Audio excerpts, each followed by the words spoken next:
தேவனுக்கு மகிமை உண்டாவதாக. இந்த நாளிலும் மீண்டும் ஒரு முறை நாம் தேவ சமூகத்தில் கூட்டி வரும்படியா, ஆமாம், இன்றைக்கி கர்த்தருடைய நாள் இல்லையா, தேவனை மகிமைப்படுத்தும்படியா, விண்ணப்பங்களை ஏறெடுக்கும்படியா தேவன் நமக்கு தந்த கிருபைக்காக நாம் தேவனுக்கு துதி ஸ்தோத்திரம் செலுத்துகிறோம். அன்புக்குரிய யாவருக்கும் இரட்சகரும் ஆண்டவருமாய் இயேசு நாமத்தில் நல்வாழ்த்துக்கள். ஹல்லேலூயா. பாஸ்டர் அருமையாக ஒரு காரியம் சொன்னாங்க. முந்தின நாட்களில் இருந்த ஏதோ ஒரு இழப்புதல், ஏதோ ஒரு வல்லமை, ஏதோ ஒரு அனுபவம் இல்லை என்று சிலர் நினைப்பதாக சொன்னார்கள். ஆண்டவர் சொல்கிறார், நான் நேற்றும் இன்றும் என்றும் மாறாதவராக இருக்கிறேன். பரிசுத்த ஆவியானவர் எல்லா காலத்திலும் நான் நேற்று சொன்னது மாதிரி இயேசுவின் வருகை வரைக்கும் அவர் செயல்படக்கூடியவர். அல்லேலூயா. அந்த ஆண்டவரோட ஐக்கியத்தில் இருந்தால் நீங்கள் ஒரு நாளும் வல்லமையிலும் கிருபையிலும் குறைந்து போக மாட்டீர்கள். சரியா? அந்த ஆவியானவர் உங்களுக்குள்ளே இருந்து கொண்டிருந்தால் உங்களுக்குள்ளே இருக்க எழுப்புதலை அணைக்க முடியாது. அல்லேலூயா. நான் தனியாக ஆண்டவரோடு நடந்தேன், எல்லாம் ஆண்டவர் தனியாக அனுபவிக்கிறேன். ஒவ்வொரு நாளும் ஒவ்வொரு சபை சூழ்நிலையில் தான் நிற்கிறேன்.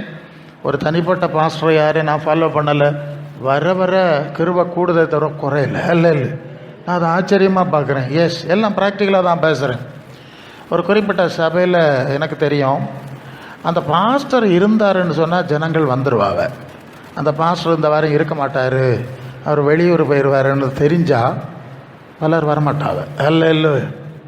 அப்போ தான் நான் புரிஞ்சுக்கிட்டேன், இந்த சபையார் இன்னும் இயேசுவுக்கு சீசர் ஆகலை.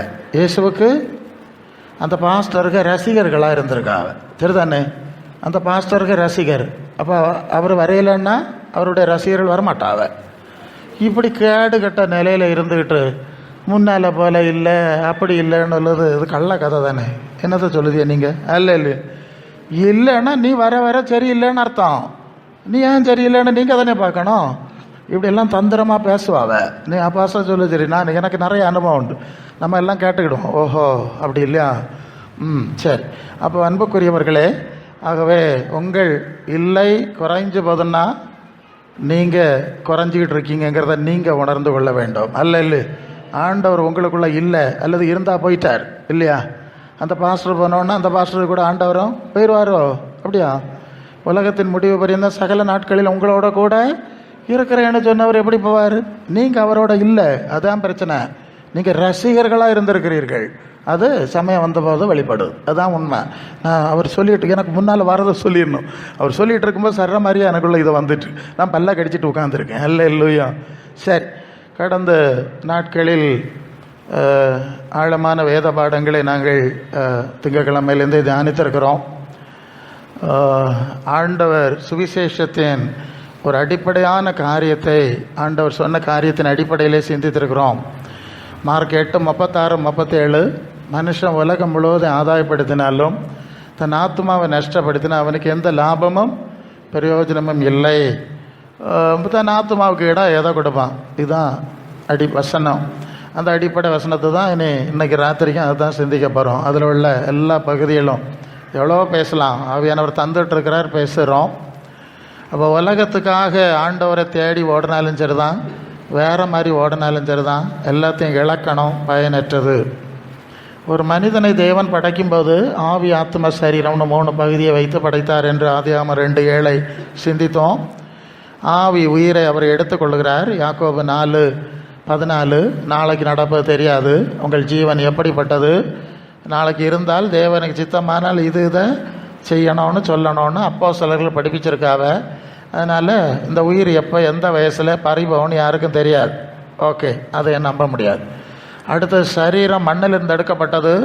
தேவ சாயலில் படைக்கப்பட்டிருந்த போதிலும் அவன் சாத்தானுக்கு பின்னால் போய் தேவனுக்கு பின்னால் போகாமல் சாத்தானுக்கு கீழ்ப்படித்ததுனால சாபம் வந்தது. நீ மண்ணிலிருந்து எடுக்கப்பட்டாய், மண்ணுக்கு போவாய்ன்னு சொன்னபடி விசுவாசிகளே சரீரத்தை மண்ணில் அடக்கம் பண்ணுகிறோம், நமக்கு தெரிஞ்ச விஷயம். ஆனால் இந்த சரீரத்தில் இருக்கும்போது அது 2 கொரிந்தியர் 5:10, மாம்சத்தில் அவனவன் செய்த நன்மைக்காக தீமைக்காவது தக்க பலன் அடையும்படி கிறிஸ்துவின் நியாயாசனத்திற்கு முன்பாய் நிற்க வேண்டும். நீங்கள் தேவனுடைய 1 Corinthians 3:6 நீங்கள் தேவனுடைய ஆலயம், தேவனுடைய ஆவி உங்களில் வாசமாக இருக்கிறது என்று அறியீர்களா? அப்போ தேவ சித்தம் செய்யணும், தேவ ஆலயமாய் சரீரத்தை பரிசுத்தமாய் காத்துக்கொள்ள வேண்டும். அந்த செய்தியை பார்த்துருக்கோம். பிறகு அந்த சரீரத்தை அதையும் எப்படி இருந்தாலும் அந்த சரீரத்தை இழந்துருவோம். 3வது ஒரு பகுதி இருக்கிற ஆத்மா, உள்ளான மனுஷன், அது நாளுக்கு நாள் புதிதாக்கப்படுது. இதுதான் முக்கியம்னு ஆண்டவர் சொன்னார். ஆகவே சரீரத்துக்காகவும் உலகத்துக்காகவும் ஓடி நீ வாழ்க்கையை வீணாக்காத, வாழ்நாளே எல்லாம் வீணாகலான்னு பாடுற மாதிரி வீணாக்காத, ஆத்மாவுக்காக ஓடு. ஆத்மானா என்னென்னு அறிஞ்சு கொள்ளு, அதனுடைய நிலைகளை புரிஞ்சு கொள்ளு. கண்ணை மூடின பிறகு ஆத்மா எங்கே போக வேண்டும்? கர்த்தருக்குள் மரித்துக்கிறவர்கள் பாக்கியவான்கள், 3ஆம் பரதீசுக்கு போவார்கள், மற்றவர்கள் பாதாளத்துக்கு போவார்கள். பிறகு என்ன நடக்கும், அது எங்கே போய் முடியும் என்கிற காரியங்களையும் நாங்கள் சிந்தித்திருக்கிறோம். அல்லேலூயா. இதுதான் கடந்து வந்த பாதை. இந்த சப்ஜெக்ட் தான் ஓடிக்கொண்டிருக்கிறது. நீங்கள் எத்தனை பேர் வந்தீர்கள் என்று உங்களுக்கு தெரியும். ஒன்று நான் சொல்லுவேன், ஒவ்வொருத்தன் ஒவ்வொரு சாமியை வச்சுருக்கான், ஒரு குறிப்பிட்ட நாள் வச்சுருப்பான். அங்கே போய் அவன் சில பூஜைகளையும் வழிபாடுகளையும் செய்யறது மாதிரி ஞாயிற்றுக்கிழமை வந்து இந்த மாதிரி ஒரு வழிபாடு செய்துட்டு நீங்கள் யாரும் பரலோகத்துக்கு போக முடியாது. 100க்கு 100 நான் வசனம் தாரேன். வெள்ளையாக வந்தாலும் சரி தான், பச்சையில் வந்தாலும் சரி தான், ஞாயிற்றுக்கிழமையில் வந்து நீங்கள் ஒரு சாமி கும்பிட்டுட்டு போய் பரலோக ராஜ்யத்துக்கு யாரும் போக முடியாது.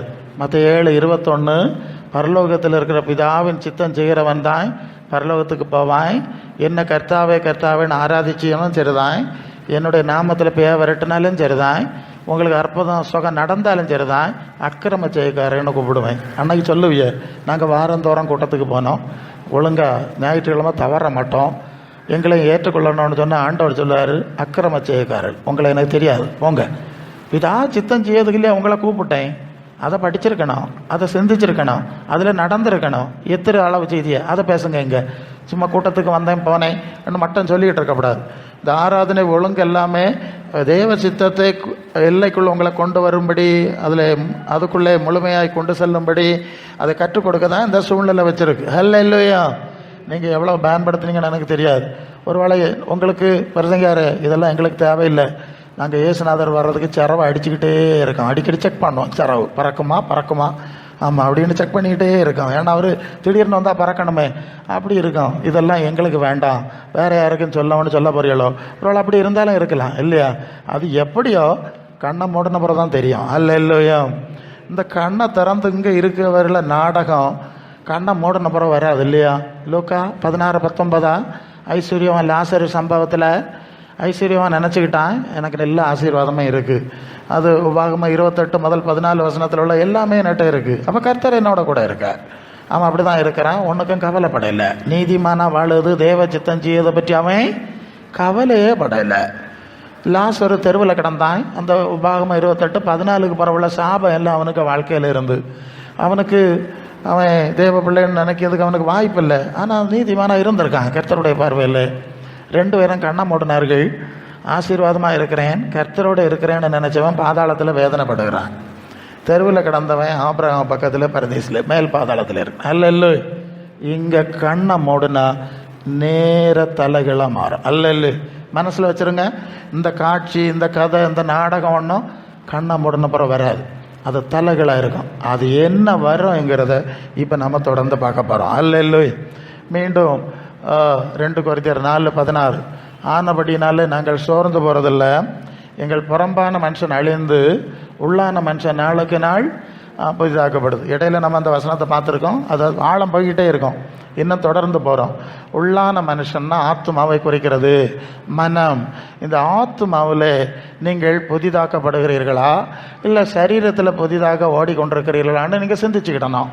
சரீரத்தில் புதிதாக ஓடி பெயிண்ட் அடித்தவர்கள், பஞ்சவர்ண கிளி மாதிரி துணி போட்டவர்கள், ஆடம்பரம் பண்ணினவர்கள் எல்லாரும் மண்ணில் வச்சு பூட்டி ஒரு கல்லை நாட்டி விட்டாச்சு, சிலுவை வச்சு விட்டாச்சு, சரிதானே? அதனால் ஏன்னா சாத்தானுக்கு ஒரு தந்திரம் உண்டு பாருங்க. நம்ம யாராவது பார்த்தோன்னா, அண்ணா மெலிஞ்சு போனியளே, பின்ன மெலியாமல் என்ன செய்யறதுக்கு, இது மண்ணில் இல்லையே கொண்டு வைக்கணும். அக்கா வாடி போனியா இல்லையா, பின்ன வாடாமல் என்ன செய்யறதுக்கு? இல்லையா, புறம்பான மனுஷன் அழியணும்னு வச்சுட்டார் இல்லையா, இது வாடு நிலம் ஒன்றும் பிரச்சனை இல்லை, வாடிட்டு போட்டு உள்ளான மனுஷன் வாடாமல் இருந்தா சரி, அல்ல இல்லையா? ஆத்மாவில் நீ பலமாக இருந்தா சரி, அல்ல இல்லையா? அது 3 யோவானா 2ஆம் வசனமா, சகோதரனே நீ உன் ஆத்மாவில் வாழுகிறது போல எல்லாவற்றிலும் வாழ்ந்து சுகமாக இருக்கும்படி நீ ஆத்மாவில் செத்து நீ என்னத்தை தின்ன, என்னத்தை குடிச்சென்ன, என்னத்தை திருவிழா எடுத்தென்ன, வீட்டுக்கு இத்தரோட பெயிண்ட் அடிச்சென்ன, என்ன பிரயோஜனப்பா? நீ ஆத்மாவில் வாழும் முதல்ல, அதுக்கப்புறம் மற்ற காரியத்தில் வாழலாம், அல்ல இல்லையா? அவசியமத்துக்கேற்ப வாழலாம். இது தெளிவாக இருக்கணும். அப்போ உள்ளான மனுஷனில் நீங்கள் என்ன அடைந்தீர்கள், என்ன பலப்பட்டீர்களோ அதுதான் கண்ணை மூடன புறம் வரும். புரியுதா?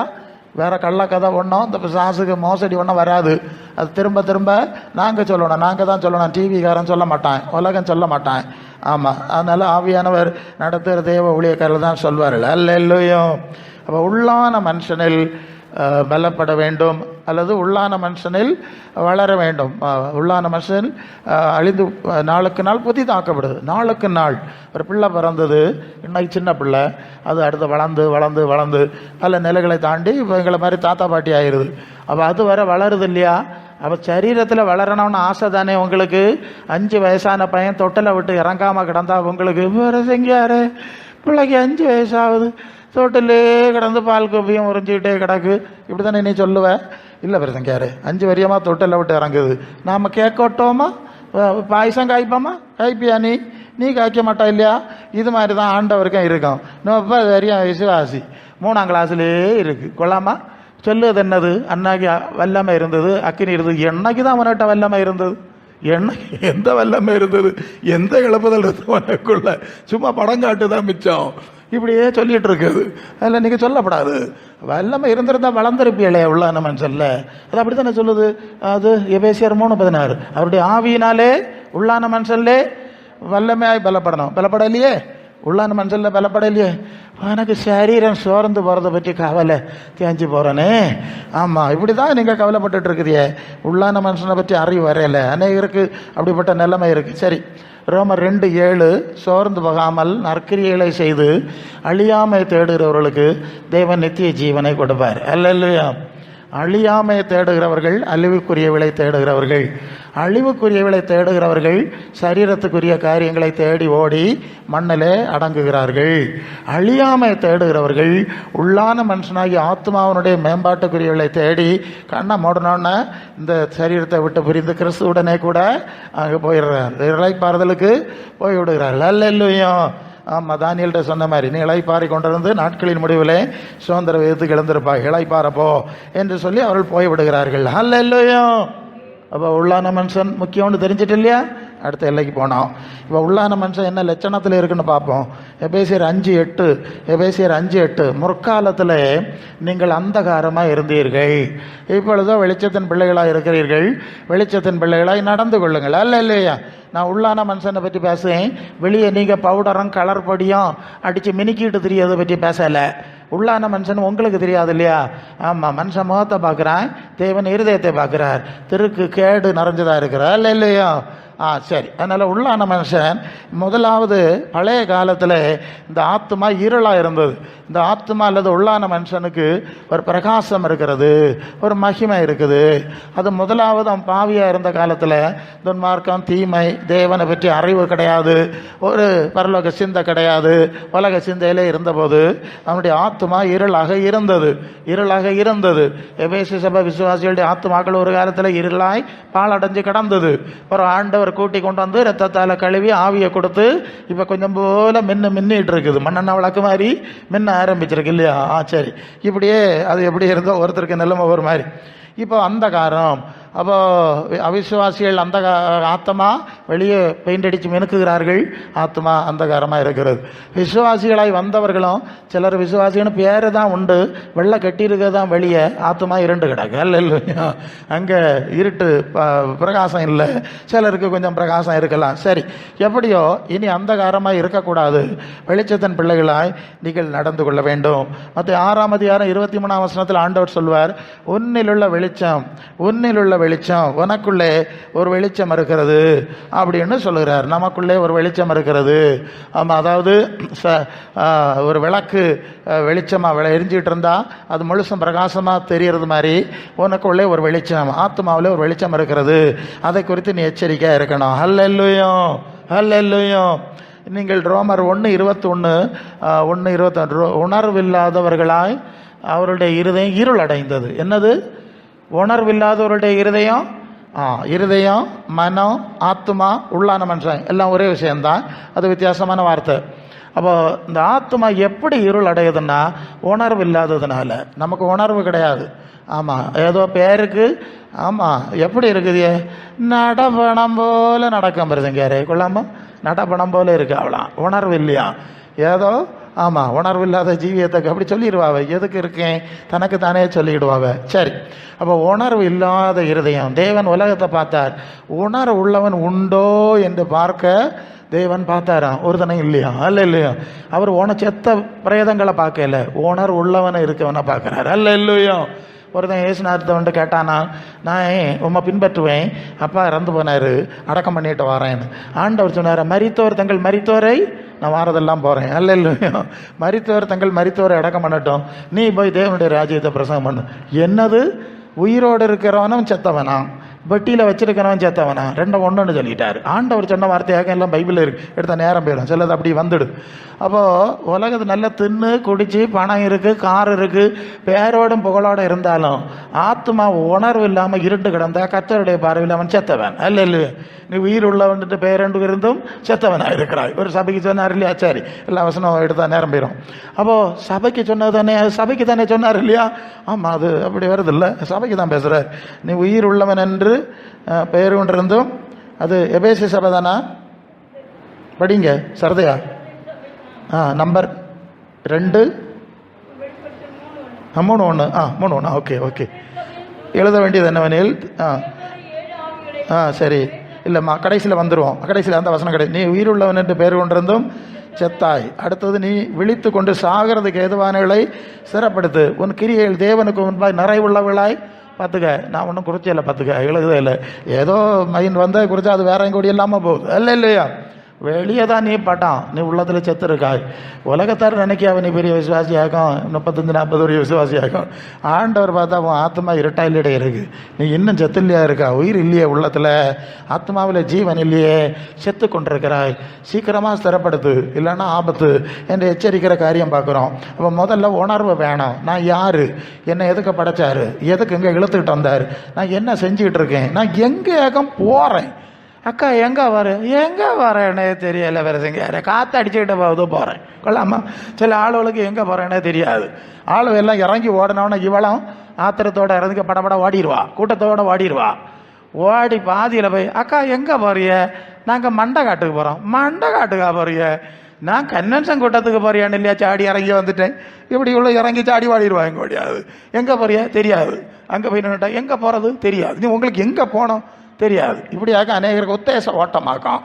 பரலோகத்துக்கு போகிறோம், நித்திய ஜீவனுக்கு போகிறோம், ஆண்டவரை நோக்கி போகிறோம், ஓட்டமே கிடையாது. அந்த நினைவு இருந்திருந்தனா தான் அதுக்கேற்ப ரீதியில் ஓடிருப்பாங்களே. அல்ல இல்லையா? ஏதோ கூட்டத்துக்கு போகிறோம், ஓடுவோம், வாரோம், அப்படி இருக்கு. சரி, இப்படி இருக்காத. அவள் உணர்வு வேணும். உணர்வு ரொம்ப முக்கியமான ஒன்று. இருதயத்தில் உணர்வு. ஒரு ஆத்மாவுக்கு வெளிச்சம் எப்போது உண்டாகுதுன்னா, அந்த உணர்வு இல்லாமல் கடினமாக இருக்கும்போது அவர்களுக்கு ஆத்மா இருட்டுருக்கு. எப்போ ஒரு உணர்வு வருது? இயேசுநாதர்கிட்ட ஒரு பொம்பளையை கொண்டு வந்து பெரிய பாவியாகும், கல்லறியணும்னு சட்டம் சொல்லியிருக்கு, எல்லாம் சொல்கிறாங்க. அப்போ ஆண்டவர் சொன்னார், உங்கள் பெரிய யோக்கியம் மாதிரி வந்தியா இல்லையா? உங்களில் யோக்கியம் வருது முதலாவது கல்லறியன்னு சொல்லிட்டு பேசாமல் திரும்பி இருந்தார். அப்புறம் எழும்பி பார்த்தா ஒரு வேலையும் இல்லை. இப்படிப்பட்ட கள்ள பேவலாக்கும் கல்லையும் எடுத்துகிட்டு வந்திருக்காங்க. ஒருத்தன் இல்லை, எல்லாரும் ஓடி போயிட்டான். அங்கே ஒரு வசனம் இருக்குது, அவர்கள் மனசாட்சியிலே கடிந்து கொள்ளப்பட்டு ஒருத்தராய். உனக்கு மனசாட்சியில் ஒரு உறுத்தல் இருக்கணும். என்ன இருக்கணும்? ஒரு உறுத்தல் இருக்கணும், ஒரு உணர்வு இருக்கணும். அது பேதுருவுடைய பிரசங்கத்தை கேட்டோடனே அவர்கள் இருதயத்தில் குத்தப்பட்டவர்களானார்கள். நாங்கள் என்ன செய்யணும்னு கேட்குறாங்க. அல்ல இல்லையா? ஒரு குத்தப்படு அனுபவம், ஒரு உணர்த்தப்படு அனுபவம். பண்டெல்லாம் கூட்டம் முடிஞ்சு போகிற வேலை அழுதுகிட்ட தான் போவாங்க. இன்னைக்கு பிரசங்கி மாதிரிலாம் நல்ல ராமாயணம் மகாபாரதம் கட்டுக்கதை ஜோக்கெல்லாம் அடித்து நல்லா சிரிச்சுக்கிட்டே போகிறாங்க. பாஸ்டர்மாருக்கும் சந்தோஷம். அந்த பாஸ்டரை கூப்பிட்டு 4 நாள் கூட்டம் போட்டால் சபை கல்லன்னு இருக்கான். இந்த பனவாயில் அடித்தது மாதிரி கல்லன்னு இருக்கான். இல்லையா? ஆமாம், ஒன்றும் கலக்குது ஒன்றும் பல்லது போகுது. பண்டு அப்படி இல்லை, அழுது தான் வீட்டுக்கிட்டு போகிறது. இதே இடத்துல குத்தப்பட்டுட்டு போகிறது. அப்போ முக துக்கத்தினாலே இருதயம் எல்லாம் வசனம் தான் வரதெல்லாம் கேட்டுடுங்க. இருதயத்தை சீர்படுமா? அப்போ உணர்வு உண்டாகணும் பார்த்துக்க. ஆமாம், உணர்வு இல்லாமல் இருக்காத. உணர்வு இல்லாமல் இருக்க ரொம்ப ஆபத்து, இருட்டு வந்துடும். அப்போ எப்போ உணர்வு வருதோ அப்போ தான் அங்கே ஒரு சின்ன வெளிச்சம் எள்ளு போல் உணர்வு வரும்போது முன்னால் வருது. சாது சுந்தர் சிங்னு சொல்லுன்னா தெரியாது. சாது சுந்தர் சிங்னு ஒரு ஊழியக்காரர் இருந்தார். அவர் காவி போட்டுவார், சன்னியாசி. அவர் வட இந்தியாவுக்கு திபத்துக்கு யாத்திரை போயிட்டு இருந்தார். போகிற வழியில் எதிரில் ஒரு மனுஷன் ஒரு பெரிய கத்தியோடு வந்தவன் இவர் அங்கே வழிப்பறி கொள்ளையர்கள் உண்டு. இவர் நினச்சார் இவன் கொல்லுவான், சரி கொன்னுட்டு போட்டு அப்படின்னு தலையை குனிஞ்சு நிற்கிறாரு. இவன் வெட்டு கொல்ல தானே போகிறான், எதுக்கு சண்டை போட போகிறோம் அப்படின்னு குனிஞ்சு நிற்கிறார் வெட்டட்டுன்னு. இவன் வெட்டாமல் இவருக்கு முதுகில் ஒரு போர்வை இருந்தது. அந்த போர்வையை இழுத்து எடுத்துட்டு ஓடி போயிட்டான். இவர் பார்த்தாரு, போயிட்டானா, தலைக்கு வந்தது தலைப்பாகையோடு போயிட்டுன்னு சொன்ன மாதிரி சரி அப்படி போனா போட்டு இன்னும் நடந்து போயிட்டுருக்காரு. கொஞ்சம் தூரம் போகிறோன்னா திருப்பியும் கத்தியோட வரானா, அதே மனுஷன் வரானா. அப்போ நினச்சான் இப்போ இனி கண்டிப்பாக கொல்லுவான். 2வது அவன் வந்தானா, வந்து இவர்கிட்ட நின்றுக்கிட்டு இப்படி இறங்க பார்த்தானா. கொஞ்சம் நேரம் சுற்றி பார்க்கானா. இவருக்கு ஒன்றும் விளங்கலை, என்னடா இது எங்கே விட்டலான்னு பார்க்கானோ அப்படின்னு. ஏய் நீ யாரு, நீ எங்கேருந்து வந்தா, நீ எங்கே போகிறா, உனக்கு தொழில் என்னது எல்லாம் கேட்கானா விலாவாரியா. சொன்னாரா, நான் இப்படி ஆக்கேன் ஏசுநாதருடைய ஊழியக்காரன். ஏசுவா அவர் யார்? அப்போ இவர் அதை வச்சு சுவிசேஷம் எல்லாம் பேசினாராம். பாவி இப்படி இருப்பான், அவனுக்கு நிறைய இருக்குது, அவனுக்கு தண்டனை இருக்குது, மன திரும்பணும், குணப்படணும், இதெல்லாம் பாதாளம் இருக்குது, எல்லாம் சொல்லியாச்சு. மனதில் அப்படியே கொஞ்சம் நேரம் கொஞ்சம் கேட்டோன்னே அவன் இவருக்கு கையை பிடிச்சானா, பிடிச்சி இழுத்துட்டு போகிறானா. இழுத்துக்கிட்டு போய் அங்கே ஒரு உயரமான இடத்துல நிறுத்திட்டு கீழே பார்க்க சொன்னானா. அங்கே நிறைய எலும்பு கூடு கிடக்கான். என்னது கிடக்குது? மனித எலும்பு கூடு. ஸ்கெலட்டல்னு சொல்கிறேன்ல, அங்கே கிடக்குதான். காட்டி இவன் சொன்னானா, இதுதான் எனக்கு பாவம், இந்த பாவத்தையும் அவங்க ஏசுநாதர் மன்னிப்பாரான்னு கேட்டானா. கொள்ளாமா, இதுக்கு என்ன பதில் சொல்லுது? இவருக்கு மன்னிப்பாருன்னா மன்னிப்பார் தான், இனி என்ன சொல்ல முடியும்? ஆமாம், அவர் ரத்தம் சிந்தி இருக்கிறாரு, மன்னிப்பார், அவ்வளோதான். அதுக்கு எதிராக பேச முடியாதுல்ல. அவன் கூட்டிகிட்டு போய் டீ போட்டு கொடுத்தானா. இவர் டயர்டில் உறங்கிட்டார். இவன் உறங்க இல்லையா.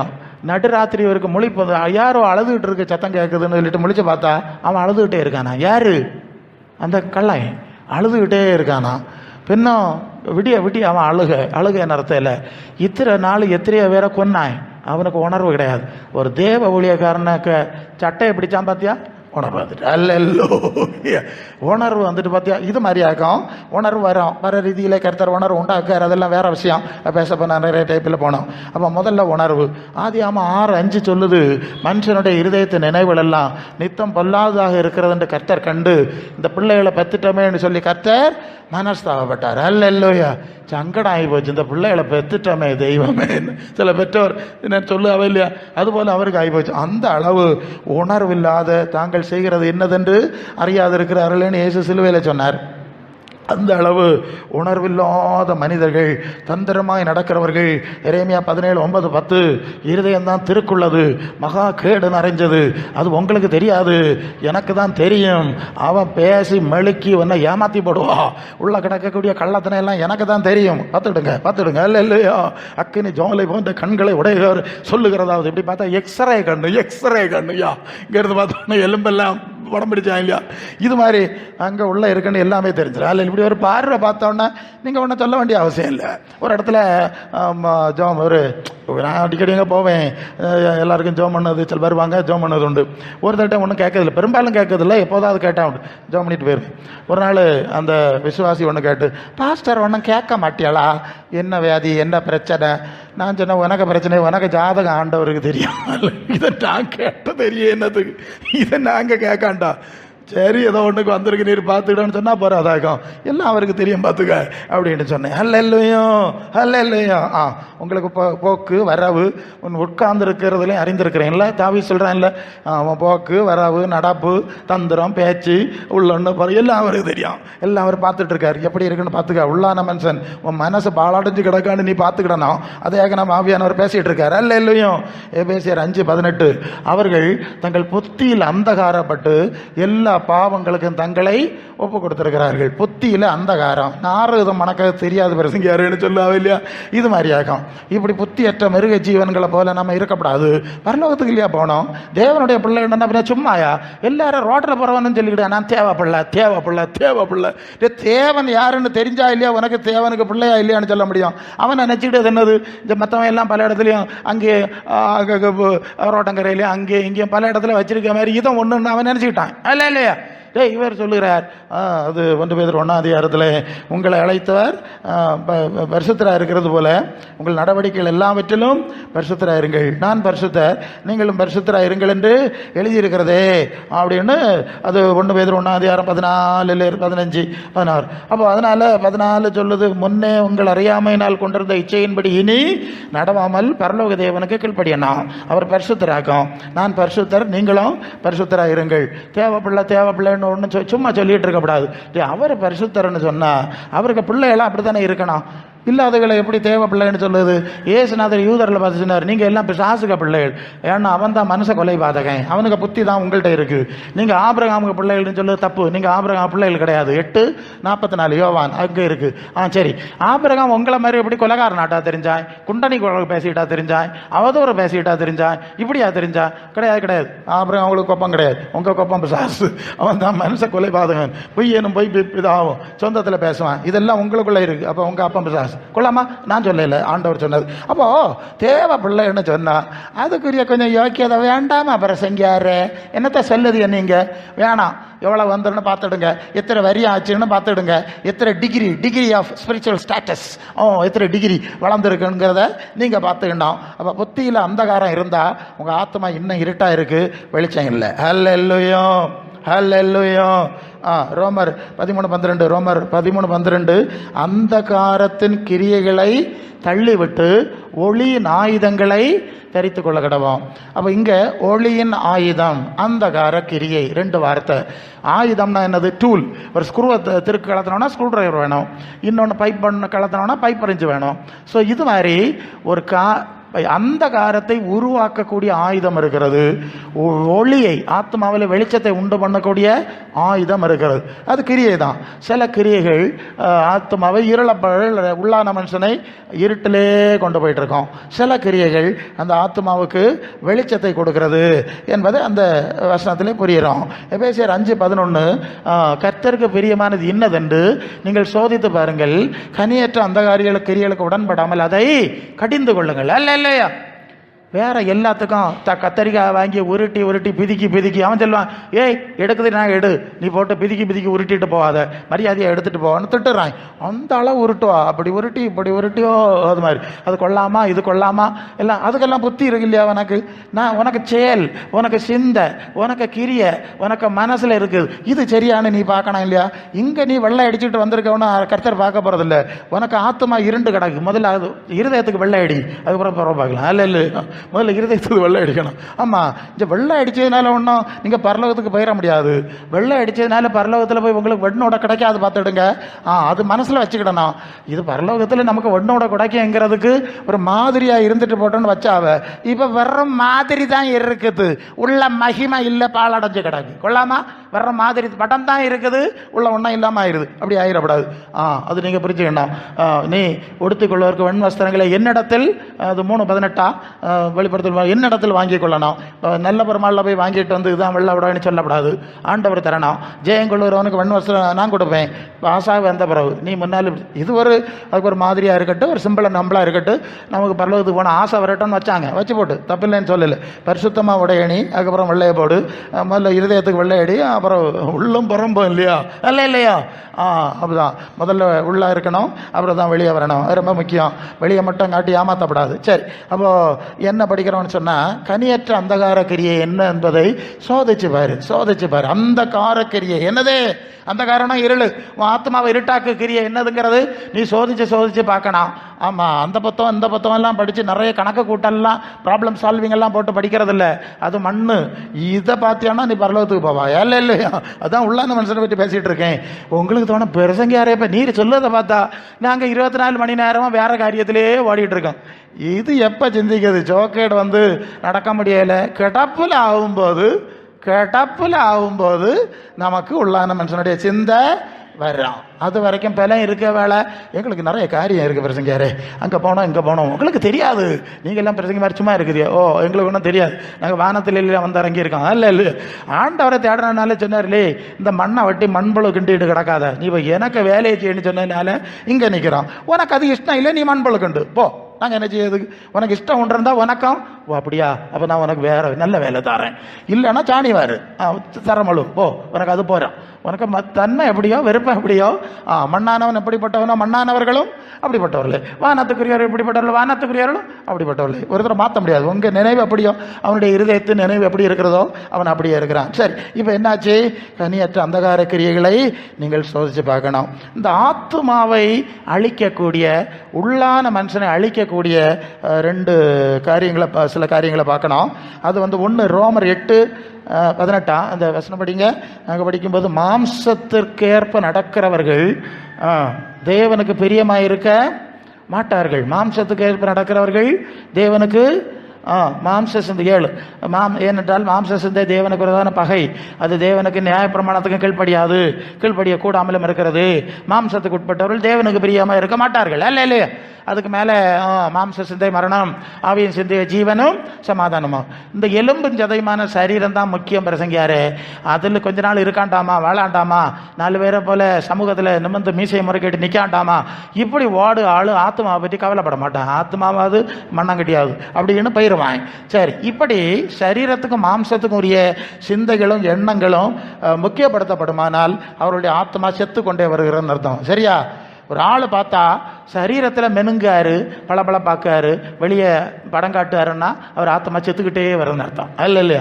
ஒரு ஆள் சரீர பிரகாரமாக கொடுக்குறாரு, அதெல்லாம் மெனுக்கெல்லாம் குறைச்சாச்சு, எல்லாம் குறைச்சிட்டு அப்படி அதுக்கு இப்போ சரீரத்தை மகிமைப்படுத்துகிற காரியங்கள் எல்லாம் விட்டுக்கிட்டே போகிறாருன்னா ஆத்மா பலப்படுதுன்னு அர்த்தம். இல்லை இப்படி தான் கண்டுபிடிக்கணும். இல்லையோ? அது யாராக இருந்தாலும் சரி தான். இப்போ உள்ள பிரசங்க மாதிரிலாம் தலைகளாக போகிறாவ, அவன் வளர வளர வளர தொழிலதிபர் மாறிடுறான். அப்போ என்ன ஆச்சு?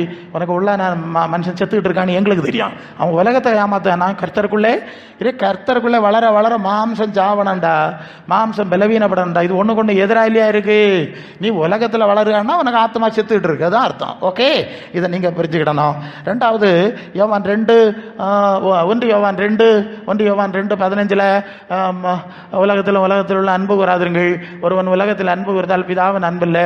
கண்களின் இச்சை, மாம்சத்தின் இச்சை, ஜீவனத்தின் பெருமை, இப்படிப்பட்ட உலகத்தில் உள்ளவர்கள் உலகம் இவை பிதாவினால் உண்டானவைகள் அல்ல, அவை உலகத்தால் உண்டானவைகள். அப்போ உலகம் படைக்கப்பட்டது ஆதாம் பிசாசுக்கு முன்னால சாபம் வந்துட்டு, இப்போ பிசாசு என்ன செய்யறான்னு சொன்னா, தன்னுடைய அடிமைகளை பயன்படுத்தி தேவன் இந்த உலகத்தை சபிச்சாரு, இந்த சரீரத்தை சபிச்சாருங்கிறத யாருக்கும் தெரியாதபடி நீங்க பெயிண்ட் அடிங்க. 3 மாசத்துக்கு ஒருக்கா பஞ்சவர்ண கிளிக்கு பெயிண்ட் அடிச்சு கலர் மாதிரி மாறி மாறி அடிங்க. கலை நயத்தோடு பெயிண்ட் அடிங்க, கலர் லைட்டு போடுங்க. அப்படி காட்டி உலகம் முழுதும் 24/7 இதுக்கு மிஞ்சி இல்லைன்னா டிவியிலோடு காட்டுங்க. இப்போ செல்போன் வந்துட்டு இல்லையா, செல்போன்லோடு காட்டுங்க. கொள்ளாமா? இப்படி தேவனுடைய திட்டத்துக்கு எதிரான காரியத்தை சாத்தான் தன்னுடைய அடிமைகளை வைத்து அவன் செஞ்சிட்டு இருக்கான். இதை இவங்களும் பார்த்து இதுதான் ஆசீர்வாதம். இப்போ இவளுக்கு என்னது இங்கே சாபம்னு சொல்லியிருக்கலாம், ஆசீர்வாதம் இந்த பிரசங்க மாதிரி படம் பாட்டு காட்டிடுவான் இல்லையா? சரி, அதை கேட்டு இது ஆசீர்வாதம்னு போனால் உன் ஆத்மா செத்து கொண்டிருக்கிறான்னு அர்த்தம். இல்லையா? விஷம் விழுந்துட்டுன்னு அர்த்தம். எஸ், அப்படி தான் சொல்லணும். விஷம் விழுந்தாச்சு, அது ஒன்று ஸ்லோ பாய்சன். என்ன தான் ஸ்லோ? ஆமாம், சடன் பாய்சன்னா சயனைடுன்னு ஒரு இது இருக்குது கெமிக்கலில், அதுவும் இப்படி சுவாசிச்சாலே செத்து போயிடுவாங்களாம். அதான் விடுதலை புலிகளெல்லாம் கொடுத்தாங்கல்ல. இன்னும் ஒன்று இருக்குது ஸ்லோ பாய்சன். அது 1 நாள் 2 நாளில் சாவாது. கொஞ்சம் கொஞ்சமாக ஒவ்வொரு ஆர்கன்ஸாக செயலிழக்க பண்ணி இவன் என்னத்தினாலும் செத்தானே கண்டுபிடிக்க முடியாது. அப்படிப்பட்ட பாய்சனா, அதுக்கு பேர் ஸ்லோ பாய்சன். அப்போ இது ஸ்லோ பாய்சன் ஆகும். சிலது ஆமாம் சீக்கிரமாக அடிக்கும், சிலது அல்லது ஸ்லோவாக ஒன்று கொண்டுக்கிட்டே இருக்கும். அப்போ இந்த கவர்ச்சி பிதாவினால் உண்டானதல்ல, அது பிசாசினால் உண்டானது. அதுக்கு பின்னால் போனியன்னா பிதாவுக்கு அன்பில்லை, உன் ஆத்மா செத்து கொண்டே வரும். யாக்கோபு 4:4 உலக ஸ்நேகம் தேவனுக்கு விரோதமான பகை. உலகத்துக்கு ஸ்நேகிதனாக இருக்கிறான், தேவனுக்கு பகைஞ்சான். அப்போ எப்படி பரலோகத்துக்கு போவாய்? எப்படி ஆத்மாவில் வளர முடியும்? தேவ சித்தம் இப்படி செய்ய முடியாது. அப்போ உன் ஆத்மா ஒழிக்கிற விஷயம் மாம்ச சிந்தை, உலக சிந்தைங்கிறத முதலாவது புரிந்து கொள்ள வேண்டும். ஹல்லேலூயா, ஹல்லேலூயா, ஹல்லேலூயா, ஹல்லேலூயா. உள்ளாண்ட மனுஷன் நாளுக்கு நாள் புதிதாக்கப்படுகின்ற நேரமிதே. உள்ளாண்ட மனுஷன் நாளுக்கு நாள் புதிதாக்கப்படுகின்ற நேரம் இது. சோர்ந்து போகாதே, நீ போகாதே, சோர்ந்து போகாதே, நீ போகாதே. அது சீக்கிரத்தில் நீங்கிவிடும் இந்த லேசான உபத்திரவம். அது சீக்கிரத்தில் நீங்கிவிடும் இந்த லேசான. ஹல்லேலூயா, ஹல்லேலூயா. உள்ளான மனுஷனில் வளருதியான்னு பாரு. உனக்கு சோக்கேடு தீராட்டால பிரச்சனை இல்லை, ஒன்றும் கவலைப்படாத. இதுக்கு எல்லாருக்கும் சோக்கேடு வரும், சாவு வரும், மண்ணு பரலோகத்துக்கு பரவுள்ள வழியை பாரு.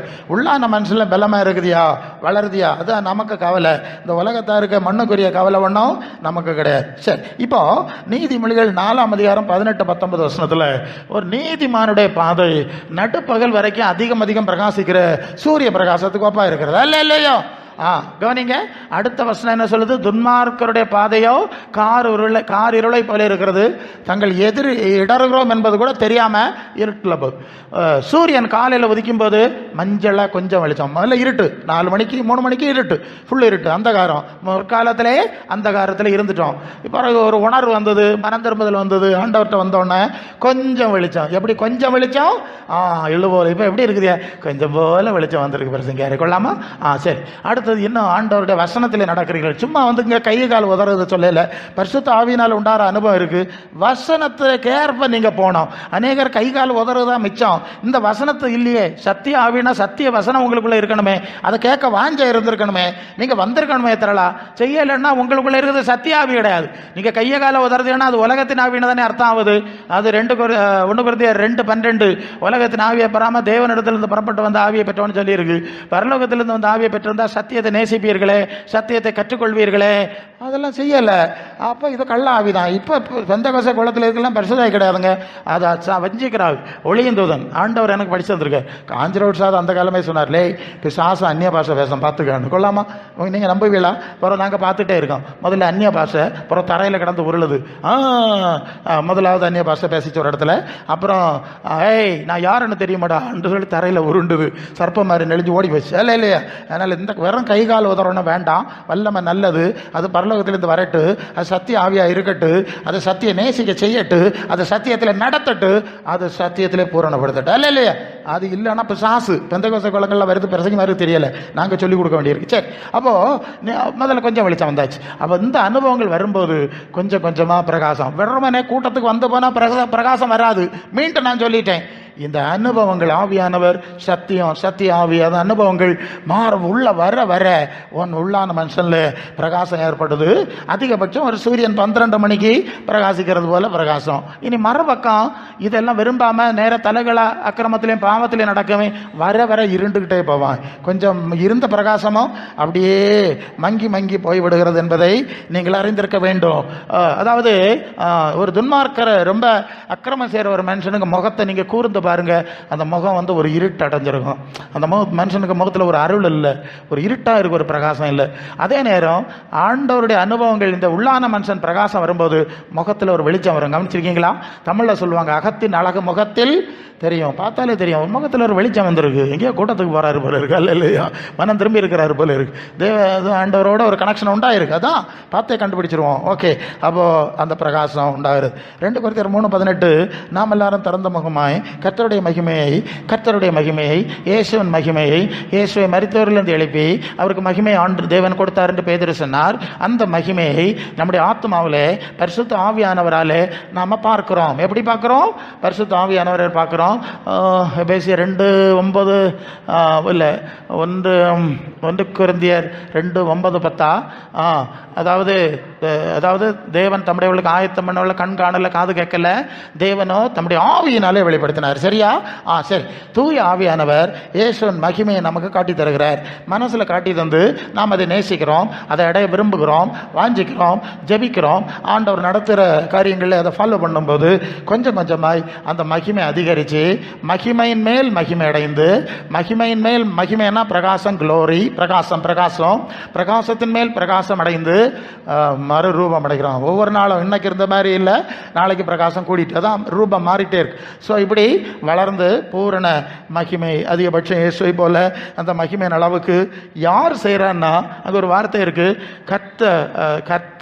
கர்த்தரின் ஆவியால், அந்த ஆவியினாலே தான் மகிமையின் மேல் மகிமை அடைகிறோம். அந்த வசனத்தில் இருக்கு.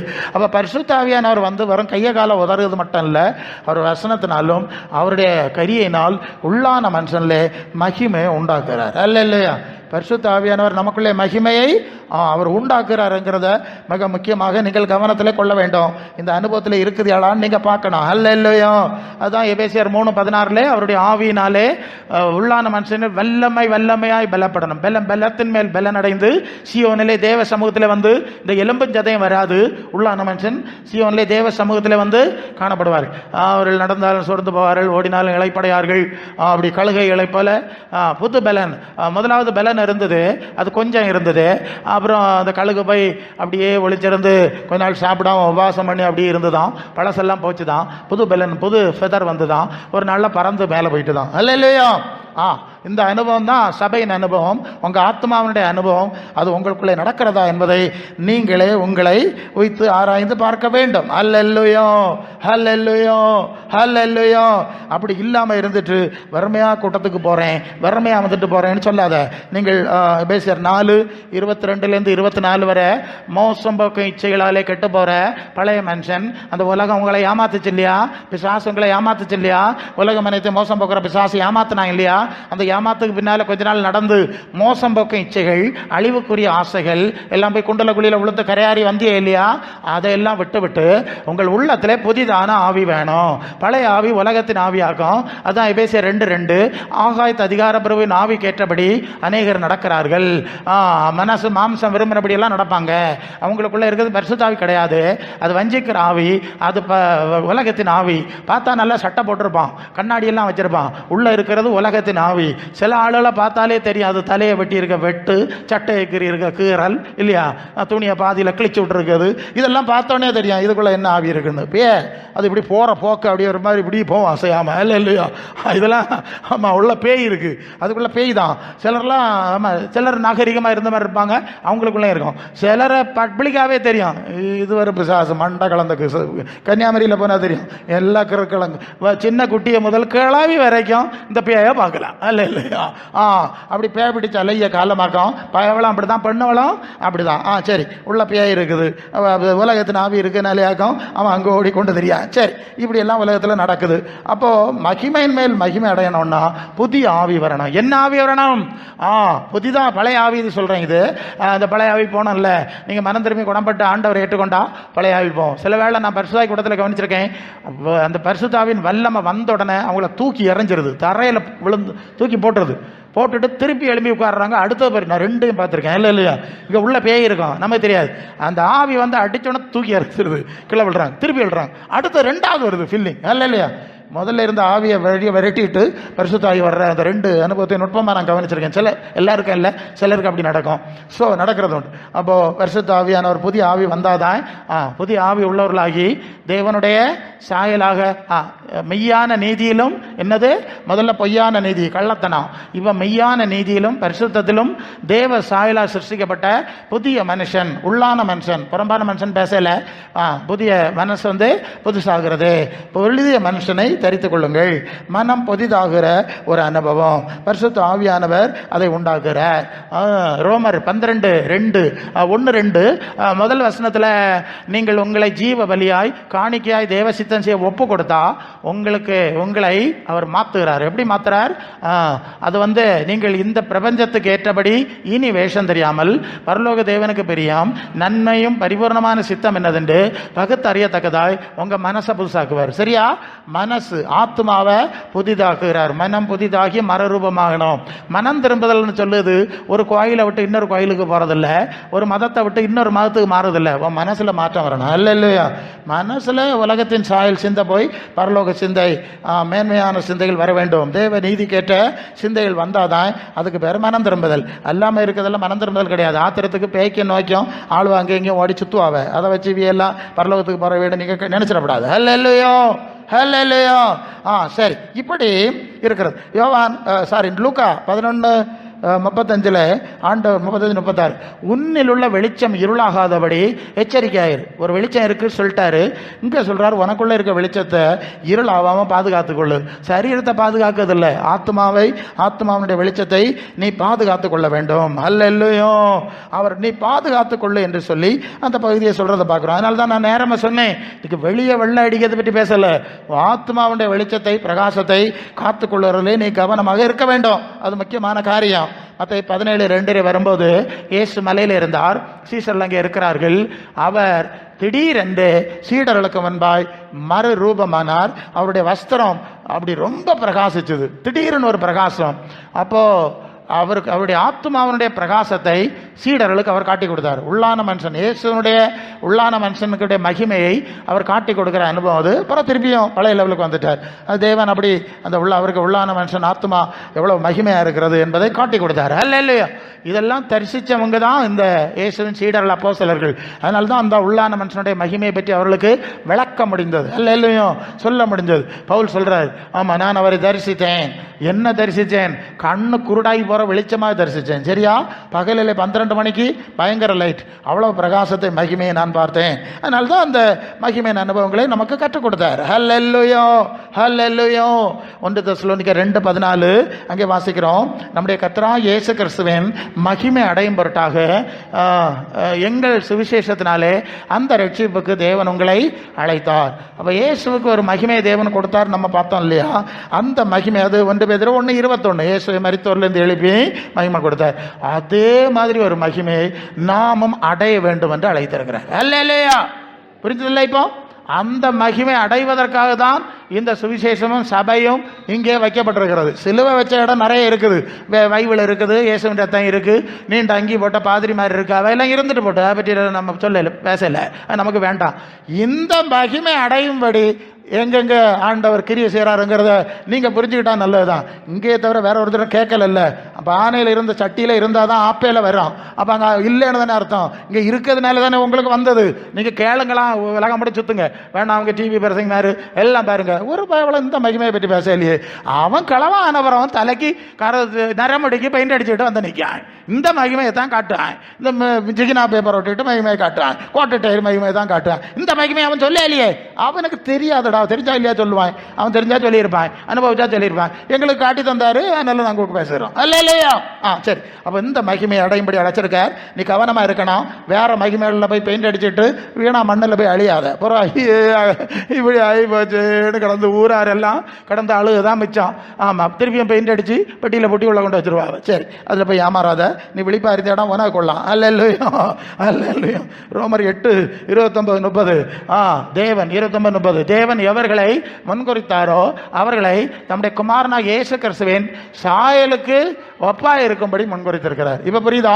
இயேசுவை நீங்கள் மேய்ப்பராய் ஏற்றுக்கொண்டு கர்த்தரின் மேய்ப்பராய் இருக்கிறார். நான் தாட்சி அடைகிறேன் தாவி சொல்றான்ல, அது மாதிரி நீங்க இயேசுவை மேய்ப்பராய் நாடு யோவான் 10:27-28 நாடு என் சத்தம் கேட்கணும், என்னை பின்பு செல்லுகிறது, அவைகளை நான் அறிந்திருக்கிறேன், என் கையில் வச்சிருக்கேன், அவைகளை யாரும் பறிக்க முடியாது, நான் அவைகளுக்கு நித்திய ஜீவனை கொடுப்பேன். நீங்க வடக்கு தக்கா ஓடிக்கிட்டு நடக்காம இந்த நித்திய ஜீவனை கொடுக்கிற இயேசுக்கு பின்னால ஓடணும். நித்திய மகிமையை தருகிற இயேசு இயேசுக்கு பின்னால் ஓடினேன்னா அந்த மகிமை அவனுக்கு தருவார். வேற எவனுக்கு பின்னாலே ஓடினான்னா அவன் கள்ளத்தனமான மகிமையை தண்டு கல்லறையில் புதைப்பான். சொல்லு எனக்கு சொல்லணும், வருத்தம் உனக்கு கிடையாது, சொல்லி தான் ஆவணம், சொல்லி ஆவணம் இல்லை. மலர் வளையம் வச்சுட்டு போவான். நீ விழிப்பாக இருந்தால் உனக்கு நல்லது. இல்லை நாங்கள் என்ன செய்ய முடியும்? இதோட ரொம்ப பேசினா பிரசங்கார் வெட்டுவார், குத்துவார், உன்னை வெட்டி குத்தி எங்களுக்கு என்ன ஆக போகுது? இல்லையா, வசனத்தை சொல்லணும், போனோம். சரி, கர்த்தர் உங்களுக்கு உதவி செய்யட்டும். நமக்கு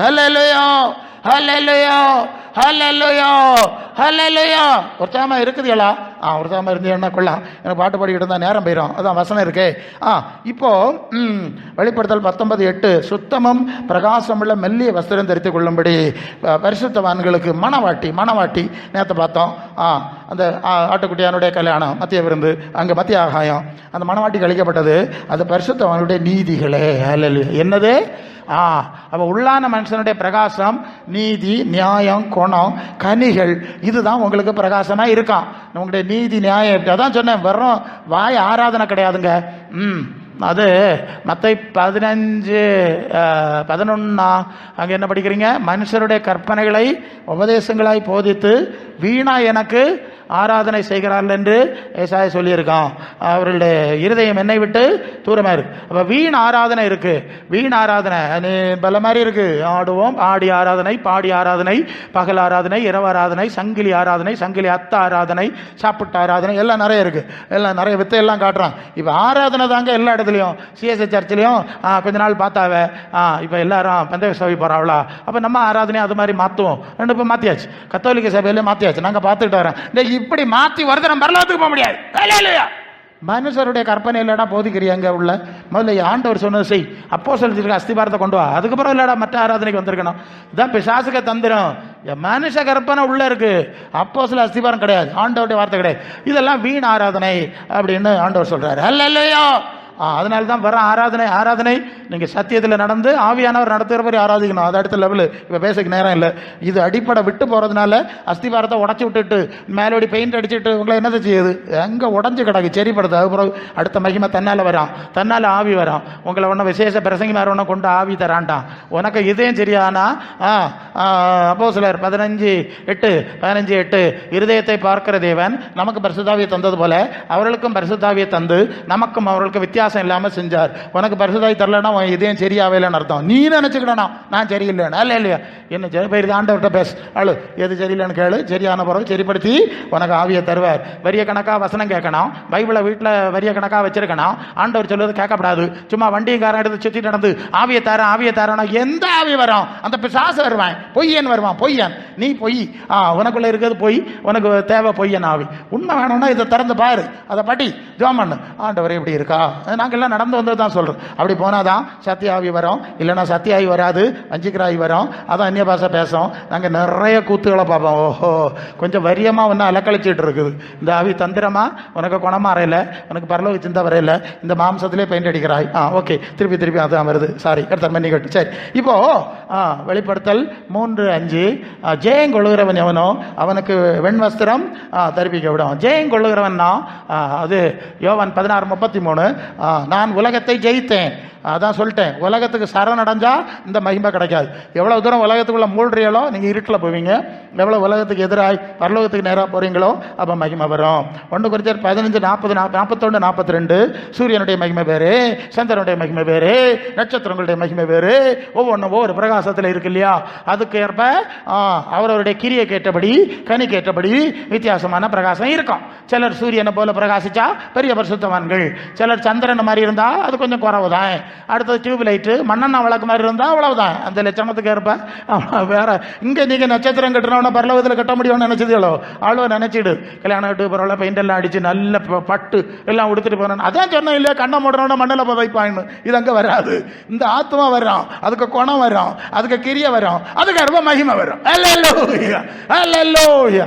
அந்த விழிப்பு நமக்கு உங்களுக்கு இருந்தா நல்லதுதான். தானியேல் 12:3 ஞானவான்கள் ஆகாய மண்டலத்து ஒளியை போல அநேகரை நீதிக்கு உட்படுத்துகிறவர்கள் நட்சத்திரங்களை போல பிரகாசிப்பார்கள். ஞானவான்கள், ஞானம்னா உலகத்தில் WMA MA PhD படிச்ச சொல்லல, இது உலக ஞானம் குப்பைன்னு அவனே போட்டுட்டு போறான். தேவ ஞானம், அல்லேலூயா. தேவன் எங்களுக்கு அருளிய ஞானத்தை பேசுகிறோம், மறைக்கப்பட்ட தேவ ஞானத்தை பேசுகிறோம். பரலோகத்தின் ஞானம், தேவ ஞானம், தேவ நீதி. மத்திய 6:33 முதலாவது தேவனுடைய ராஜ்யத்தின் நீதியையும் தேடுங்கள் சொல்லிட்டார். இந்த அனுபவம் இருந்தாதான் இந்த மகிமை உங்கள் ஆத்மாவிலே வரும். அல்லேலூயா, அல்லேலூயா. எல்லாம் நீங்க கணக்கு கூட்டி பார்த்துக்கிடணும், உங்க விதியை நீங்க தான் எழுதணும். சரி, மத்திய 13:43 நீதிமான்கள் தங்கள் பிதாவின் ராஜ்யத்திலே சூரியனை போல பரலோகத்தில் பிரகாசிக்கிறது நீதிமான்களாக்கும், கிறிஸ்தவர்கள் கிடையாது. பெந்தேகோஸ்தேக்காரன் சொல்லி அப்படிதான் சொல்லணும், நேரம் இல்லை. கிறிஸ்தவர்களோ பெந்தேகோஸ்தேக்காரர்களோ அங்கே பரலோகத்தில் பிரகாசிக்க மாட்டாவ, நீதிமான்கள் பிரகாசிப்பார்கள். அல்ல 6:33 மத்தியில் தேவனுடைய ராஜ்யத்தை நீதியை தேடி அந்த நீதியில் நடந்தவர்கள் பிரகாசிப்பார்கள். இது ரொம்ப முக்கியமான காரியம். மத்திய 5 இருதயத்தில் சுத்தம் உள்ளவர்கள் பாக்கியவான்கள், அவர்கள் தேவனை இருதயத்தில் சுத்தம்னா பரிசுத்தம், பரிசுத்தம் இல்லாமல் தேவனை தரிசிப்பு. அப்போ இருதய சுத்தம், இருதயம்னா ஆத்மா, இருதயம்னா உள்ளான மனுஷன் ஆத்மா, அது வேற வார்த்தை. அப்போ மனம் பொதுதாகிறது. அப்போ இருதயத்தில் சுத்தம்னா ஆத்மாவில் சுத்தம், அவர்கள் தான் தேவனை தரிசிப்பாங்க. மற்றபடி சும்மா கூட்டத்துக்கு வேடிக்கை பார்க்குறவங்க எல்லாம் கிடையாது. இது நீங்க உணர்ந்து சிந்திச்சுடுங்க. வசனத்தின் ஆழத்தை மட்டும் நான் உங்களுக்கு போடணும். ஹல்லேலூயா, ஹல்லேலூயா. எந்த அளவு வந்திய, எந்த அளவு போறிய என்கிறதெல்லாம் கணக்கு பார்த்துடுங்க. சரி, அடுத்தது இங்க மத்திய 5:48 பரலோகத்தில் இருக்கிற உங்கள் பிதா பூரண சர்க்குணராய் இருக்கிறது போல நீங்களும் பூரண சர்க்குணராய் இருங்கள். அப்போ பிதாவாகிய தேவன் பூரண சர்க்குணராய் இருக்கிறார். பூரண சர்க்குணராய் இருக்கிறதுனால அவர் எப்படி தோற்றமளிக்கிறார் தெரியுமா? 1 தீமோத்தேயு 6:16 சேரக்கூடாத ஒளியில் வாசம் பண்ணுகிறார். சரியா? ஒளிமயமானவர். அந்த சேரக்கூடாத ஒளிக்கு எந்த காரணம் தெரியுமா? அவருடைய பூரண சர்க்குணம். அல்ல, குணமே மகிமையா இருக்கிறது. அதான் புரியுது. உனக்கு குணம் எப்படி இருக்கோ அது மகிமையா இருக்கும், இல்லைன்னா இருட்டாக்கும். இதுதான் அடிப்படை நம்ம பார்த்துட்டு இருக்கிறோம். அப்போ அவர் பூரண சர்க்குணராக இருக்கிறதுனால தான் அவருக்கு அந்த மகிமை இருக்கிறது. அது 1 யோவான் 1:5 தேவன் ஒளியா இருக்கிறார் என்று யோவான் அப்போஸ்தலர் சொல்லுகிற ஒரு காரியத்தை நம்ம பார்க்கிறோம். குணம் குணம் குணம் குணம் அந்த வார்த்தை நீங்கள் 1 பேதுரு 3:4 மயிரை பின்னி பொன்னாபரணங்கள் அணிந்து விலையுயர்ந்த வஸ்திரங்கள் எடுத்துக்கொள்ளுதலாகிய புறம்பான அலங்கரிப்பை உங்களுக்கு அலங்காரம் வேண்டாம். இதையெல்லாம் பிடிச்சி பறிச்சு இழுத்து மண்ணில் கொண்டு புதைச்சிருவான். அதாவது இருதயத்தில் மறைந்து சாந்தமும் அமைதலும் உள்ள ஆவியாகிய இருதயத்தில் மறைந்திருக்கிற குணமே உங்களுக்கு அலங்காரமாக இருக்க கிடவுது. இதுவே தேவனுடைய பார்வையில் விலையேற பெற்றது. தேவனுடைய பார்வையில் விலையேற பெற்றது குணம், மனுஷனுடைய பார்வையில் விலையேற பெற்றது பிணம். பெயிண்ட் அடிச்சு இந்த பணத்துக்கு தானே. ரைட், இது ரெண்டும் மாறி மாறி வரும், நீங்கள் புரிஞ்சுக்கணும். அப்போ குணத்தினால அலங்கரிக்கணும். சும்மா வெள்ளை அடித்தா போராது பார்த்துக்க, காலி நூலில் அறுத்தா போராது பார்த்துக்க. உனக்குள்ள கிறிஸ்துவன் சுய சாயல் இருக்கணும். காலி நூலில் அறுத்துட்டு பத்திரக்காளியை போய் ஆட்டம் போடப்படாது. குணம் மாறலைன்னா வேஸ்ட்டு இல்லையா? ஆமாம், உள்ளும் பரம்போம். குணம் மாறட்டு, குணத்தோடு சேர்ந்து இதை மாறட்டு, அப்போ தான் அது சரியாகும். அப்படி தான் ஆவியானவருடைய செய்தி. அல்லேலூயா. சரி, 1 தீமோத்தேயு 6:11 தீமோத்தேயுவே, நீ அன்பையும் தேவ நீதியையும் அன்பையும் சாந்த குணத்தை அடையும்படி நாடு. குணம் குணம் அங்கே அதான் சொல்லியிருக்கோம். குணங்களை அடையும்படி நாடு. அதுக்கு மேலே சொல்லியிருக்கு பண ஆசை எல்லா தீமைக்கும் வேறு. நிறைய பேர் பணம் சம்பாதிக்க போய் தன்னை காயப்படுத்திக்கிட்டு கை ஒடிச்சு போச்சு பிரசங்கியாரு, கால் ஒடிச்சு போச்சு பிரசங்கியாருன்னு வந்து நிற்கான். நேரத்தை இந்த குணத்தை தேடி ஆண்டவருக்கு பின்னால் போயிருந்தா ஒரு மாதிரி ஓடி அந்த பக்கம் போகலாமா இருந்து. இப்போ அங்கேயும் இல்லை இங்கேயும் இல்லை, பார்த்துக்கிடுங்க. அங்கேயும் இல்லை இங்கேயும் இல்லை, போக வேண்டிய இடத்துக்கு போயிருந்தேன்னா ஒழுங்காக இருந்திருக்கலாமா? சரி போட்டு. அப்போது சிலர் நீ இப்படியெல்லாம் ஓடாத, அதெல்லாம் தள்ளி விட்டு அவைகளெல்லாம் தள்ளிட்டு நல்ல போராட்டத்தை போராடு சொல்கிறார். இந்த நாடு விசுவாச நல்ல போராட்டத்தை போராடு, நித்திய ஜீவனை பற்றி கொள்ளு. அதுக்கு இல்லையே ஒன்றா கூப்பிட்டுருக்கு. நீ என்னத்தை விவரம் இல்லாத மாதிரி சுற்றிடாத, மற்ற கிறக்க மாதிரி பார்த்து வட்டங்கிறக்காத, ஒன்றை கூப்பிட்டாத நீ கவனமாக வச்சுட்டு போக வேண்டிய இடத்துக்கு ஓடி பரந்தங்க பயிர். அவள் குணத்தை நாடு, குணத்தை நாடு. குணம் தான் முக்கியம். அல்லேலூயா, அல்லேலூயா. இப்போ தானியேல் 12:3 ஞானவான்கள் தான் ஆகாய மண்டலத்தை ஒளியை போல பிரகாசிப்பார்கள். தேவ ஞானம் வேணும். கொலோசியர் 3:10 சிருஷ்டித்தவருடைய சாயல், நம்மை சிருஷ்டித்த தேவன் ஞானம் உள்ளவர்.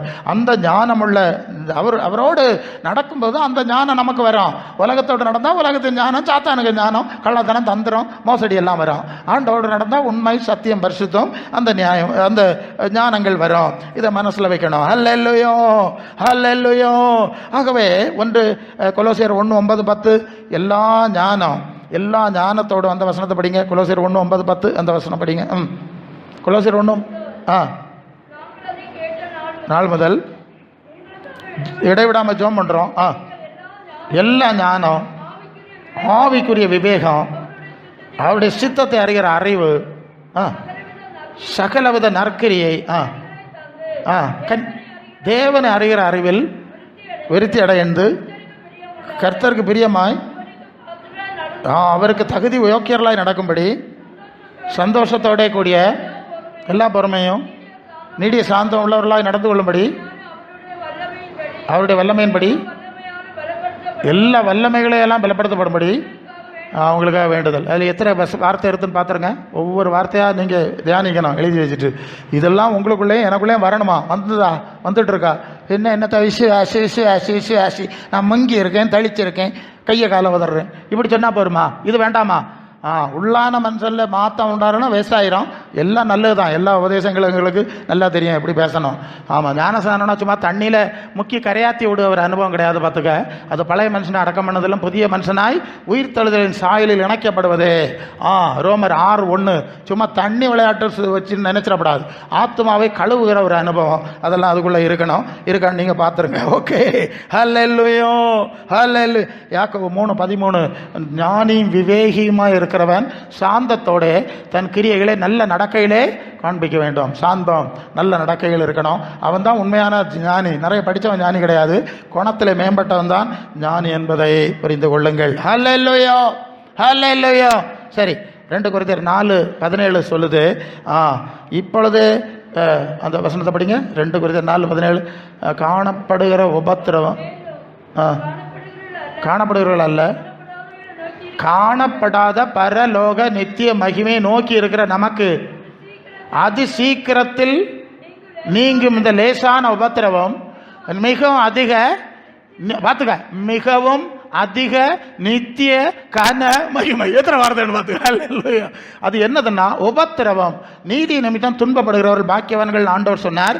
அப்போ நீதி நிமித்தம் துன்பங்களை, இயேசுவின் சுவிசேஷத்து நிமித்தம் துன்பங்களை அனுபவித்தால் உங்கள் ஆத்மா மகிமைப்படும். புரியுதா? உபத்திரவங்களை எவ்வளோ கடந்து போவாங்களோ அந்த அளவு அவங்களுடைய ஆத்மா அதிகமாக மகிமைப்படும். அல்ல இல்லையா? ஆத்மாவிலே மகிமை உண்டாகிறது. அப்போ உபத்திரவம் மகிமையை உண்டாகிறது. ரோமர் 8:18 இக்காலத்து பாடுகள் இனி வெளிப்பட போகும் மகிமைக்கு சற்றும் ஒப்பிடத்தக்கவர்கள் அல்லவென்று எண்ணுகிறேன். சரி, அப்போ இங்கே பாடுபட்டோம். இந்த பாடுகள் அனைத்தும் மகிமையாய் ஆத்மாவிலே சேருகிறது. அது கண்ணை மூடின பிறகு அந்த ஆத்மா அந்த பிரகாசத்தோட பறந்து போயிடுது. அல்ல இல்லையா? அந்த மகிமையின் நிலையிலே அது கடந்து செல்கிறது என்கிறதை நாம் விளங்கிக் கொள்ள வேண்டும். ஹல்லேலூயா ஹல்லேலூயா. 1 பேதுரு 5:10 படிங்க. 1 பேதுரு 5:10. எல்லாம் எனக்கு ஞாபகத்தில் இல்லை சார். நம்மை தமது நித்திய மகிமைக்கு அழைத்தவராக இருக்கிற சகல கிருபை பொருந்தின தேவன் கொஞ்ச காலம் பாட அனுபவிக்கிற சீர்படுத்தி, ஸ்திரப்படுத்தி, பலப்படுத்தி கொஞ்ச காலம் நீங்கள் பாட அனுபவிக்கிறீர்கள். அது எதுக்கு? நித்திய கன மகிமைக்கு கூப்பிட்டுருக்காரு. அதனால கொஞ்ச காலம் நீங்கள் பாட அனுபவிக்கிறீர்கள். ஆகவே நீங்கள் அவரை உங்களை சீர்படுத்துவார், திடப்படுத்துவார், கைவிட்ட மாட்டார். ஹல்லேலூயா என்று சொல்லுகிற ஒரு காரியத்தை நம்ம அங்கே பார்க்குறோம். ஹல்லேலூயா. அது 1 பேதுரு 1:5 கடைசி காலத்தில் வெளிப்பட ஆயத்தமாக வைக்கப்பட்டிருக்கிற ரட்சிப்புக்கு ஏதுவாய் விசுவாசத்தை கொண்டு தேவனுடைய பலத்தினாலே காக்கப்பட்டிருக்கிற உங்களுக்கு அந்த சுதந்திரம் பரலோகத்திலே வைக்கப்பட்டிருக்கிறது. இதில் ரொம்ப சந்தோஷப்படுறீங்க. என்றாலும் துன்பப்பட வேண்டியது அவசியமானதால் இப்பொழுது கொஞ்ச காலம் பலவிதமான சோதனைகளினாலே துக்கப்படுறீங்க. அப்போ துன்பம் நீதி நிமித்தம், சத்தியத்தில் நடக்கிற நிமித்தம் வருகிற பாடுகள், பரியாசம், நிந்தைகள் நம்முடைய ஆத்மாவுக்கு வெளியே பார்த்தாச்சுன்னா சோர்ந்து உட்கார்ந்துருப்போம். ஆத்மாவில் பிரகாசம் கூட்டிகிட்டே இருக்கும். அல்ல இல்லை, அதான் அதுக்கு பற்றி வெளியே தெரியாது. ஆமாம், வெளியே சிலுவையில் அரைஞ்சு விட்டது மாதிரி நம்ம அடிச்சு விட்டுருப்பாங்க. ஆத்மாவில் அது மகிமை உண்டாக்கி கொண்டே இருக்கிறது என்பதை நாம் புரிந்து கொள்ள வேண்டும். ஹல்லேலூயா ஹல்லேலூயா ஹல்லேலூயா. 1 பேதுரு 4:12-13 படிங்க. 1 பேதுரு 4:12 சோதிக்கும்படி உங்கள் நடுவே பற்றி எரிகிற அக்னியை குறித்து புதுமை புதுமை என்னதான் இயேசுவை ஏற்றுக்கொண்டான் கூட்டத்துக்கு போனால் ஒரே ஓத்திரமாக இருக்கு, ஒரே பிரச்சனையாக இருக்குன்னு புதுமையாக நினைக்காமல் கிறிஸ்துவின் மகிமை வெளிப்படும் போது நீங்களும் அவர்களோடு மகிமைப்பட்டு கலிகூர்ந்து மகிழும்படி பாடுகளுக்கு நீங்கள் பங்காளிகள் ஆனதினால் சந்தோஷப்படும். இல்லை இல்லை, இப்போ புரியுதா? உபத்திரம் பாடுகள் நமக்கு மகிமையை கொடுக்கிறது. அப்போ ஆத்மாவுக்கு மகிமை உண்டாக்குற விஷயம் என்னது, சரீரத்துக்கு மகிமை உண்டாக்குற, அது ரெண்டு வேறுபாடு உங்களுக்கு புரியும். உலகத்தின் மகிமை உண்டாக்குறது உங்களுக்கு தெரியுதான். அப்போ ஆத்மாவுக்கு மகிமை எப்படி பிரசங்கியாரை உண்டாக்குதுன்னா இந்த ரீதியில் தான் மகிமை உண்டாக வேண்டும். இயேசுவும் அப்போஸ்தலர்களும் இப்படி இந்த பாதையில் கடந்து சென்று மகிமை அடைந்தார்கள். வெளிப்படுத்தல் 7:9-14 அங்கே இரத்த சாட்சிகளாய் உபத்திரவங்கள் வழியாய் மரித்தவர்கள் ஆத்துமாக்கள் இருந்தார்கள். அவர்களுக்கு வெண் அங்கிகள் கொடுக்கப்பட்டது. அல்லேலூயா. அவருடைய பாடுகளுக்குரிய மகிமை அவர்களுக்கு கொடுக்கப்பட்டிருக்கிறதை நாம் பார்க்கிறோம். 2 தீமோத்தேயு 2:12 பவுல் சொல்வார், நான் எவ்வளவோ பாடுகளை நான் சகித்தேன். அல்லேலூயா. எவ்வளவோ பாடு, நான் மகிமைக்காய் நான் எவ்வளோ மகிமை கிடைக்கும்னு எனக்கு தெரியும். ஆகவே நான் நிறைய பாடுகளை நான் சகித்தேன் என்று சொல்லுகிறார். ஹல்லேலூயா, ஹல்லேலூயா, ஹல்லேலூயா. பிலிப்பியர் 4:8 படிங்க. பிலிப்பியர் 4:8. கடைசியாக என் சகோதரரே, உண்மை உள்ளவர்கள், நல்லா கேளுங்க, கவனிங்க, ஆத்மாவை எப்படி மகிமைப்படுத்துறது. உண்மை உள்ளவைகள் எவைகளோ, ஒழுக்கம் உள்ளவைகள், உண்மை உள்ளவைகள், ஒழுக்கம் உள்ளவைகள், நீதி உள்ளவைகள், கற்பு, அன்புள்ளவைகள், நற்கீர்த்தி, புண்ணியம், புகழ், ஆவையில சிந்தித்து கொண்டுருங்க. இப்படி சிந்திச்சுட்டு இருந்தா உங்க ஆத்மா என்ன செய்யும்? அது இதுதான் புண்ணியமா, நல்லதா, அன்பா, நற்கீர்த்தியா, சாந்தமா, நிறைய சொல்லிட்டோம். அப்படி இருந்து சிந்திச்சுட்டு இதே சிந்தித்து கொண்டே இருங்கள். எப்போ இது வரை சாப்பிட்றது வரை, மூச்சு போகிறது வரை இப்படியே சிந்தித்து வாழ்ந்தால் மட்டுமே உங்கள் ஆத்மா மகிமை அடையும், பலத்தின் மேல் பலன் அடையும், புதிதாக்கப்படும் என்கிறத அறிஞ்சிருக்கணும். நீதிமொழிகள் 4:23 சொல்லுது. நீதிமொழிகள் 4:21, எல்லா காவலோடும் உன் இருதயத்தை உன் ஆத்மாவை காத்துக்கொள்ள. அதில் இது ஜீவ ஊற்று. நீ உனக்கு சரீரத்தை காக்குது அந்த இதெல்லாம், எல்லா காவலோட உன் ஆத்மாவை, உள்ளான மனுஷனை, இருதயத்தை காத்துக்கொள்ள கவனமாயிரு. அங்கே ஜீவ ஊற்று வரும். நீங்கள் லூக்கா 21:19 ஆண்டவர் சொல்லுவார், நீ உங்கள் பொறுமையினாலே உங்கள் ஆத்துமாக்களை காத்துக்கொள்ளுங்கள். பொறுமையினாலே உங்கள் ஆத்துமாக்களை காத்துக்கொள்ளுங்கள். அல்லேலூயா. பார்த்தீங்களா? ஆத்மாவை காத்துக்கொள்ளு, சோத்துமாவை காத்துக்கொள்ளு. புரியுதுல நான் சொல்றது? இதை மனசில் வைக்கணும். அப்படி வைக்கிறவங்க அதுக்கேற்ப இருப்பாங்க. அவங்க வாழ்க்கை மாறும், பிரகாசம் வரும், மகிமை வரும், வல்லமை வரும், கிருபை வரும். சும்மா குறை சொல்லிட்டு நடந்தேன்னா எங்கேடு வரும்? அல்ல இல்லையா? நான் இப்படி பொக்கண்டியா இருக்கேனே, இக்கப்பத்து மகிமை இஸ்ரவேலை விட்டு போன மாதிரி இருக்கிறேன், ஒரு சங்கடம் வேணும் பாருங்க. ஆமாம், நான் அடிக்கடி சொல்லுவேன், நம்ம பற்றி மற்றவர்களை பார்க்கும் போதல்ல, தன்னை பாரு. மற்றவனுக்கு கண்ணில் இருக்க துரும்ப எடுக்க போத, கண்ணில் உத்தரம் இருக்கு. அல்ல இல்லையா? எப்போவுமே நம்மை நாமே பார்க்குற வழக்கம் தான் இருக்கணும். எங்களுக்கு அது ஆண்டவர் படிச்சு, மற்றவங்களை பார்க்குறதில்ல, எங்களை நாங்கள் பார்த்து சரிப்படுத்திட்டு போயிட்டே இருப்போம். மற்றவங்களுக்கு சொல்லிக் கொடுப்போம், அவ்வளோதான். ரொம்ப நோண்டிக்கிட்டே இருக்க மாட்டோம். ஆகவே இந்த மற்றவர்களை பார்க்குறத விட்டுட்டு, நான் சரியில்லை, ஒரு பிரச்சனை வந்தால் நான் சரியில்லை ஆண்டவரே, அதனால தான் வந்தேன்னு சொல்லிடுங்க. மற்றவங்க அவங்க செஞ்சாங்க எல்லாம் இருக்கட்டு, விட்டுட்டு நம்மை நாமே, நான் தான் காரணம். ஏன்னா அவன் கிரியைக்கு தக்க பலன் அவனுக்கு கொடுக்கப்படும். அடுத்த ஆளுக்கு கிரியை தக்க பலன் தரமாட்டார். சரிங்களா? அதுக்கு பொறுப்பா நடக்கணும். சாவுகிற நீங்க நடந்தா உங்களுக்கு கொள்ளலாம், ஒத்தைக்கு அங்க நிக்கணும். ஆண்டவருக்கு முன்ன நிற்கும் போது உங்க மகிமை எப்படி இருக்கான்னு இப்பவுமே நீங்க அதுக்கேற்ப தயாரிப்பட செய்யணும். அதாக்கும் இந்த வசனங்களை பார்க்குறோம். அப்போ பவுல் சொல்றார், நாங்கள் சோர்ந்து போறதில்லை. 2 Corinthians 4:17 அதான் ஆரம்பித்தோம். நாங்கள் சோர்ந்து போவதில்லை. ப்ரெஷரு, காரு, சுகர் எல்லாம் வந்துட்டுது, சரீரம் தேஞ்சு, அதில் எங்களுக்கு பிரச்சனை கிடையாது. இது மண்ணில் வைப்போம்னு தெரியும், இதை அழிஞ்சிக்கிட்டே போகுது, அது போட்டு சாசந்தால போட்டு உள்ளான மனுஷன் நாளுக்கு நாள் இதாகப்படுது. அதுதான் எங்களுக்கு முக்கியம் என்று சொல்கிற ஒரு காரியத்தை பார்க்குறோம். இந்த அனுபவத்தை கர்த்தர் நமக்கு தர வேண்டும். பெற்றுக்கொண்டவர்கள் அதில் இன்னொரு வசனம் வருது.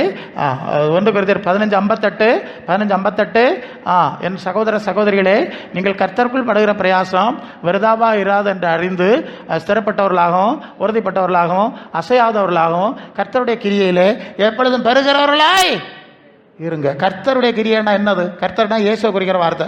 அதை பிலிப்பியர் 2:5, கிறிஸ்து இயேசுடைய சிந்தையே உங்களிலும் இருக்க கிடவுது. போதுமா? அவருக்கு சிந்தை, அவருக்கு குணம், அவருக்கு தன்மை, அவருக்கு விருப்பம், அவருக்கு நோக்கம் அப்படியே பெருகு. அதில் அசையப்படாது. காத்தடிச்சு எவன் என்னன்னு சொல்லிட்டு போட்டு பரியாசம் அடிச்சுட்டு போட்டு பரியாசம் அடிப்பா. உலகத்தாருக்கு ஒரு பரியாசம்.